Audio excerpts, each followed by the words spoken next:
দিয়া যায় আর জমিদারের পুত্রবধূও যায়। একজন সামনের থেকে আসতেছে, একজন সামনের দিকে যাইতেছে। দুইজনের ক্রসিং এর সময় ভিক্ষুকের গায়ের কাদা জমিদারের পুত্রবধূর গায়ে লেগে গেছে। সে দুনিয়া আন্ধার করে ফেলছে, স্বামীকে ডাইকা নিয়ে আসছে, বলছে ভিক্ষুক আমার কাপড় নষ্ট করে দিছে। সে শুধু ভিক্ষুক ছিল না, বৃদ্ধ ছিল। বৃদ্ধ ছিল না শুধু, জীর্ণ ছিল, শীর্ণ ছিল। শরীরে কাপড় ছিল না, ফাটা চিরা কাপড় ছিল। পায়ে জুতা ছিল না, পেটে ভাত ছিল না।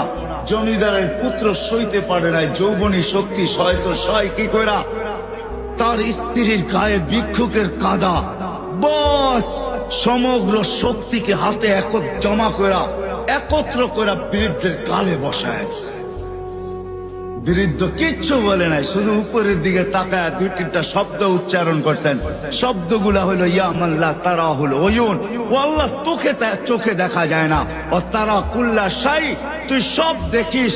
ফারা তারা মা বি, তুই কি দেখিস না আমার সাথে কি ঘটতেছে, এটা কি দেখিস না?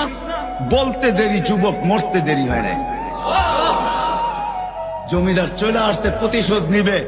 বৃদ্ধের একদিকে মুস্কি হাসি, একদিকে বলতেছে প্রেমের খেলা এমনই হয়। জিজ্ঞাসা করছে কিসের প্রেমের খেলা রে?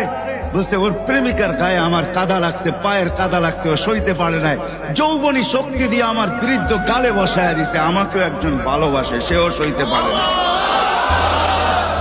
সেও সইতে পারে না। ও তো থাপ্পড় দিয়া খেলতো, সে জান নিয়ে নিছে, জান।